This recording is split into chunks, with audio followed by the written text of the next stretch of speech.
Esse livro, né, Conhecimento, Cultura e Circulação de Ideias, ele é uma coletânea de diversos autores. Ele está organizado em dois grandes temas, que é um conhecimento sobre o mundo natural e um conhecimento sobre a saúde. Nós percebemos que havia ali um equilíbrio entre os pesquisadores e as áreas temáticas que eles atuavam, né? Então nós fizemos essa divisão. A primeira parte traz esse conhecimento sobre o mundo natural, que, como eu disse, algumas vezes é sobre a natureza em si, outras vezes é sobre os minérios, outras vezes é sobre a flora e o benefício da flora americana para a cura.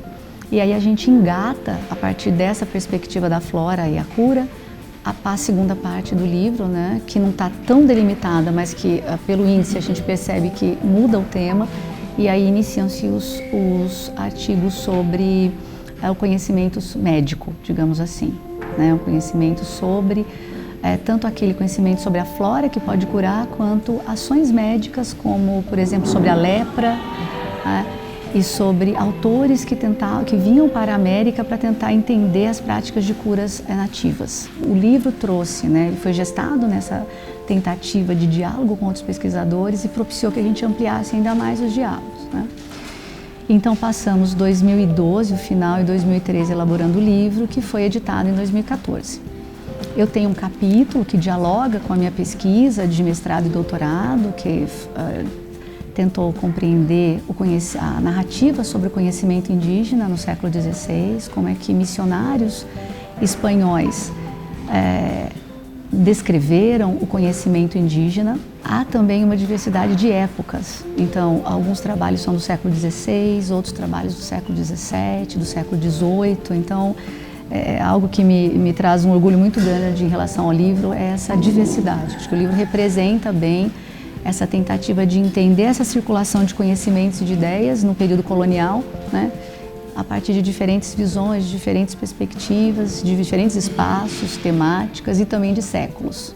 Muitas vezes, quando se trata do conhecimento que foi feito aqui no Brasil colonial, na América colonial, é numa tentativa de mostrar que esse conhecimento era quase o conhecimento europeu. Então, o conhecimento dos astros era quase como o da Revolução Científica, o conhecimento das plantas era quase, né?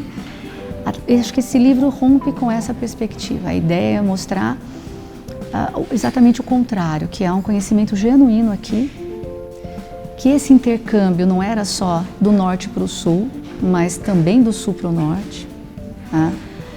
Mostrar o poder que o conhecimento, vou chamar de indígena e colonial, tinha naquele contexto, né? Isso foi realmente apagado da historiografia. Então, nas escolas, na divulgação científica, a gente não vê essa discussão. A UFABC, a editora, colaborou para que a gente enviasse exemplares para os autores que estavam fora, né?